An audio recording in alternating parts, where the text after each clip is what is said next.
This is Richard Thorndike with BS News for this Friday, the 8th of July, 2011, and away we go. Dateline, the Wild Blue Ponder. Today's launch of Space Shuttle Atlantis brings to a close 30 years of manned shuttle spaceflight, with few, if any, plans by NASA to return to large-scale space projects. Some lament this is the end of America's era of big thinking and adventure. But Sarah Palin assures us if she becomes president, she'll have an iPhone app so we can watch Todd snowblow the driveway. Hell, it's all the fun we'll ever need. Republicans tell us the future of American spaceflight is best left to the private sector anyway, just as soon as they can negotiate better airfare from the Russians. Dateline, the same lame blame game. Utah Senator Orrin Hatch, in a rant on the Senate floor, barked, "The poor need jobs. They also need to share some of the responsibility." The loose translation? Well, all you ramen noodle-addicted cretins who just mailed your 1,000th resume in the past 26 months need to accept the fact that it was you who played Vegas-style craps with mortgage-backed security derivatives, and you who got us into a $1 trillion war in Iraq because Saddam Hussein said bad things about your daddy. Own up to it. Mea culpa, baby. Orrin and his magic underwear, thank you. Dateline sending a message. Hours after accused child murderer Casey Anthony learned on Thursday that she'll leave jail next week, lightning apparently struck a tree next to a makeshift memorial in honor of her slain daughter Kaylee. Observers suggested divine anger for Anthony's acquittal, though a subsequent press release from heaven confirmed that between Casey Anthony, Rick Scott, and Donald Trump, God figures just aiming at Florida, he'll hit pay dirt eventually.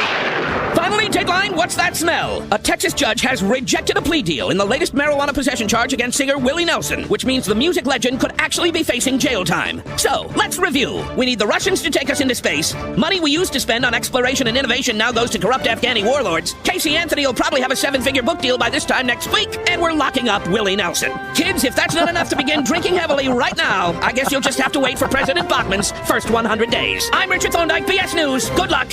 You're sure as hell gonna need it. Poor Willie. Unbelievable, man. Unfreaking believable. We're like in countdown, not for the launch anymore. I mean, the shuttle went up.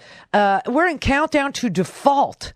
Okay, the United States of America is right on the brink of, for the first time in the history of these United States, defaulting on our full faith and credit, saying that we are a deadbeat nation, that we don't pay our bills, that the previous administration ran up because it was the previous administration, and now we Republicans denounce him. And we're not responsible for what we voted for.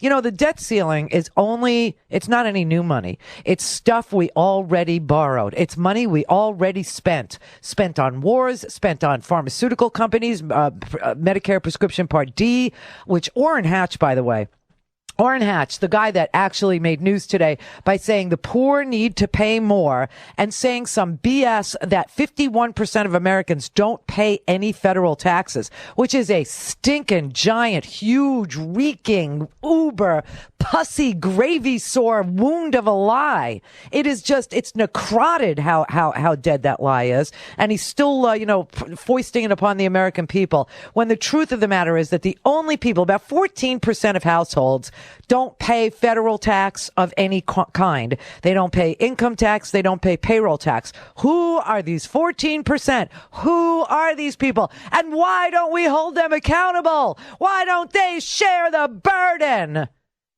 They are the most senior low-income people. They are people who cannot work because they have 100% disability, serious disability, or students who will eventually become taxpayers. That's who these 14% are. And he is out there screaming that 51% of Americans pay no taxes. That's just not true.